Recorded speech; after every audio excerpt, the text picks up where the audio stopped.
నా సోదరులు బలహీన వర్గాలకు సంబంధించిన నాయకుడు పార్లమెంట్ సభ్యులు ఈటల రాజేంద్ర గారితో నాకు అనుబంధం ఉద్యమం మొదలు కాకముందు నుంచి నాకు అనుబంధం ఉన్నది. మాది వరంగల్ అంటర్ రోడ్ శాంపేట, దాన్ని రోకళ్ళ శాంపేట అంటారు. ఆ రోకళ్ళ శాంపేటలో ఒక 10-15 కోళ్ళ ఫారాలు ఉండేది. అందులో గౌరవ పెద్దలు పురుషోత్తమరావు గారితో పాటు మా ఈటల రాజేంద్ర గారి కోళ్ళ ఫారం కూడా అక్కడ ఉన్నది. ఆ కోళ్ళ ఫారానికి నాకున్న అనుబంధం ఏందనే విషయం కూడా చెప్పాల్సి వస్తుంది. అన్న చెప్పలేదు. ఆ కోళ్ళ ఫారానికి నాకున్న అనుబంధం ఏందో అన్న చెప్పలేదు, నేను చెప్పాలి. చెప్పడం నా ధర్మం కూడా. అయితే నేను అన్న గురించి నేను ఎందుకు చెప్పాల్సిన పరిస్థితి నేపథ్యంలో ఇది వచ్చిందంటే, నేను అన్న గురించే కాకుండా ఈరోజు ఎంతో కొంత సమాజంలో ఒక ఉద్యమకారుడిగా ఒక అంశం మీద పరిష్కారం కోసం ఎక్కడ రాజీ పడకుండా ముందుకు తీసుకెళ్లే ఒక ఉద్యమకారుడిగా ఎంతో కొంత సమాజంలో తెలుగు నేల మీద దక్షిణాదిలో దేశంలో గుర్తింపు ఉన్నదంటే దానికి నాకు 2 కారణాలు.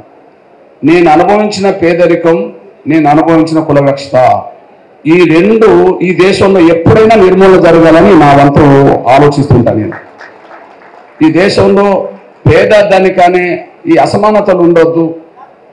అదే సమయంలో నీ కులం ఎక్కువ, నా కులం తక్కువ, ఈ కులం తక్కువ అనే ఒక వివక్షత ఉండొద్దు. ఈ వివక్షత లేని సమాజాన్ని కోరుకోవాలని కసిగా ఆలోచిస్తాను నేను. ఎందుకంటే నేను చిన్నప్పుడు కులం అంటే ఏదో తెలియని రోజుల్లో కులవివక్షత గురైన బాధ గుండెని ఇప్పటికీ పిండుతుంటుంది. కులవివక్షత గురైన బాధ గుండెని ఇప్పటికీ పిండుతుంటుంది. మా అమ్మ కూలి పనులు చేసి కూలి డబ్బుల కోసం ఊర్లోకి వెళుతున్న సమయంలో నేను చిన్నోడిగా మా అవ్వ చేయి పట్టుకొని వెళుతుంటే ఒక పశువులను కొట్టుకొస్తున్న ఒక పెద్ద మనిషి, పశువుల మీద చెయ్యి వేసుకొని తోలుతోస్తున్న పెద్ద మనిషికి నాకు తెలియక చెయ్యి తగిలితే కులం పేరు అప్పుడే అతను పెద్దగా వాడి ఇంకా భూత పదాలు వాడి, అరే నీ చెయ్యి నాకు తాకింది, నువ్వు అంటానోడు అని చెప్పి ఒక కాలుతో తన్నితే నేను కింద పడి కొట్టుకుంటున్నా. చిన్నప్పుడు అది కింద పడి నేను కొట్టుకుంటుంటే నా తల్లి నన్ను లేపకుండా, అయ్యా నా బిడ్డకు తెలియక తలిగింది అయ్యా, నీకు నా బిడ్డను క్షమించయ్యా అని చెప్పి ఆయన కాళ్ళ మీద పడే పరిస్థితి. ఆయన కాళ్ళ మీద పడబోతే నువ్వు నన్ను తాకుతావా అని చెప్పి ఆయన దూరం పోయే పరిస్థితి. ఆ రోజు నన్ను గుండెని పిండేసింది. నాకు విషయం తెలియదు. తర్వాత తెలిసింది మేము మాదిగొల్లం, సమానంగా సమాజం చూడదు అని చెప్పి. అంటే అట్లాంటిగా పెరుగుతున్న కొద్దీ దాని వివక్షత ఏందో నాకు, దాని రూపం నాకు అర్థమైపోయింది. అదొక విషయం.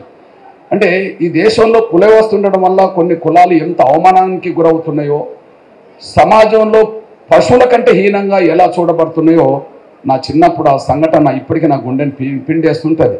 పశువుల మీద చేసుకొని తోలుకెళ్ళే వాళ్లకు సాటి మనుషులు కనిపిస్తే దూరం పోయి తాకితేనే దెబ్బలు పడే పరిస్థితిని నెట్టబడ్డం అంటే ఈ దేశంలో మమ్మల్ని మనుషులుగా కూడా చూడలేని వ్యవస్థలో బతుకుతున్నామా అని చెప్పి బాధ అనిపిస్తుంది. కాబట్టి అట్లాంటి ఈ భయంకరమైన ఈ వివక్షతో కూడిన కుల వ్యవస్థ తొలగిపోవాలని చెప్పి భావించుకున్న వాళ్ళలో దేశంలో మొదటి వరుసలో నేను ఉంటాను. ఎందుకంటే కుల వ్యవస్థ బాధితుని కాబట్టి. రెండోది, నాకు ఏ కులమైనా ఏ మతమైనా నన్ను ప్రభావితం చేయదు, కానీ పేదరికం సంబంధించిన అంశాలు మాత్రం నన్ను ప్రభావితం చేస్తుంటాయి. నాకు ఏ కులమైనా ఏ మతమైనా నన్ను ప్రభావితం చేయదు, కానీ ఏ కులమైనా ఏ మతమైనా పేదలను పడుతున్న అంశాలు ఏదైనా సమస్య వచ్చినప్పుడు మాత్రం ఖచ్చితంగా ప్రభావితం చేస్తుంది. దానికోసం నిలబడాలని ఆలోచన వస్తుంది. కారణం ఏంది అన్నప్పుడు నేను అత్యంత పేద కుటుంబంలో వచ్చినవాడిని.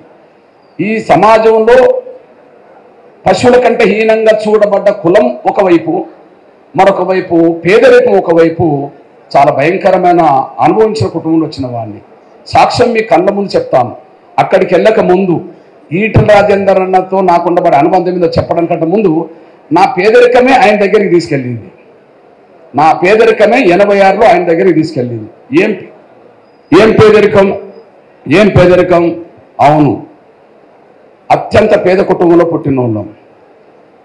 నా కుటుంబాన్ని నేను పోషించుకోవడానికి వరంగల్లో నా తల్లిదండ్రులు బతికినప్పుడు, లేదా వరంగల్లో నేను ఇప్పుడు ఉద్యమకారిగా రానక ముందు నా కుటుంబాన్ని నేను పోషించుకోవడానికి మా షాంపేట్ నుంచి వరంగల్కు రిక్షా తొక్కేవాడిని నేను.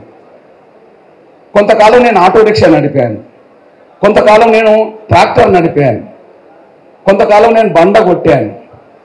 మా ఊర్లో రైతుల పొలాల్లోకి ఏ పనులు ఉంటాయో ఆ పనులకు వెళ్ళడం జరిగింది. ఆ పనులకు వెళ్ళినప్పుడు కూడా మాకు నీళ్లు కావాలంటే వాళ్ళు చేతుల్లో పైనుంచి పోసేవాళ్ళు, కానీ కనీసం చెంబు కూడా మాకు ఇచ్చేవాళ్ళు కాదు. అట్లాంటి వ్యవస్థ పేదరికం మాకు తెలుసు.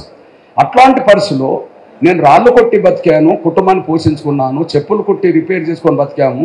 ఆ నేపథ్యంలో కొన్ని సందర్భాల్లో పనులు లేనప్పుడు అప్పుడు అన్న ఉన్నది కోళ్ళ ఫారాలు ఉంటే ఆ కోళ్ళ ఫారాల్లో కోళ్ళ ఎరువులు ఎత్తేయడానికి నేను వారాలు నెలలు పడి అన్న పౌల్ట్రీ ఫామ్లో నేను పనిచేసిన ఉంది. ఇది మానవాళి. అన్న కోళ్ళ ఫారాల్లో నేను పనిచేశాను, ఎరువులు ఎత్తాను. నేను చెప్పుకోవడానికి బాధ ఏంది, సిగ్గేంది, వాస్తవమే కదా. నేను ఇప్పుడు 86 నుంచి పరిచయం అంటే అన్నకు నాకు అప్పుడు ఏం పరిచయం ఉంటుంది? అన్న అంతర్ రోడ్డుకు కోళ్ళ ఫారాలు, మాది రోడ్ యువతల మాదిగవాడకు కోళ్ళ ఫారాలకు ఏం సంబంధం ఉంటుంది అన్నప్పుడు అక్కడ ఆ కోళ్ళ ఫారాల్లో ఎరువును ఎత్తేయడానికి మనుషులు కావాలి, కూలీలు కావాలి. కాబట్టి ఒక కూలి పనిగా కూలివాడిగా వెళ్ళి అక్కడ ఎరువులు ఎత్తేసిన కుటుంబం, ఎరువులు ఎత్తేసిన వాడిని. కాబట్టి అన్నతోటి ఉండబడే అనుబంధం అక్కడి నుంచే ఉన్నది. అట్లా ఒక ఊర్లో పెరిగిన వాళ్ళంగా, ఒక ఊర్లో కలిసి పనిచేసిన వాళ్ళంగా కూడా అక్కడ ఉన్నది. ఆ నేపథ్యం నాకు ఉన్నది. ఇక మీ విషయం చెప్తాను. నాకు పేదరికం ఎంత ప్రభావితం చేస్తుందంటే, నేను బంగ్లాలో పుట్టలేదు, గడిలో పుట్టలేదు. నేను బంగ్లాలో పుట్టలేదు, నేను గడిలో పుట్టలేదు. పక్క గుడిసెలో నేను పుట్టాను. తాటాకి కమ్మతో కట్టిన గుడిసె, లేదా కొన్ని సమయంలో చెర్లో దొరికే తుంగ ఉంటుంది, ఆ తుంగ తెచ్చుకొని కప్పుకున్న గుడిసె, లేదా కొన్ని సందర్భంలో గడ్డి తీసుకొని కప్పుకున్న గుడిసె.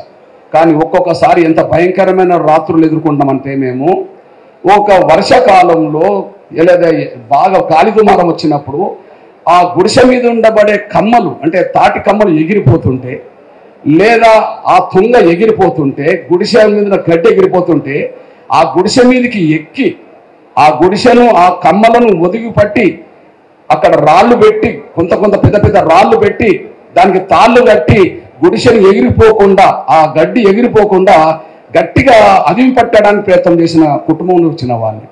ఇక వర్షం వస్తే మా బాధలు వర్ణనాతీతం. ఆ గుడిసె ఉరిస్తే, నీళ్ళు ఇంట్లోకి వస్తే, ఆ ఇళ్ళంతా తడిసిపోతే, ఎక్కడ పడుకోవాలో చోటు లేకపోతే పక్కకు ఎక్కడో ఒక మూలకు, ఆ గుడిసెలో ఒక మూలకు, నిట్టేడవతల మూలకు శాపలు గంతలు వేసుకొని నిద్రపోకుండా కూర్చొని గడిపిన రోజులు నాకు అనుభవం ఉన్నది. కాబట్టి పేదల బాధలంటే నాకు అర్థమవుతుంది, పేదల సమస్యలను పరిష్కారానికి ప్రయత్నం చేస్తాను.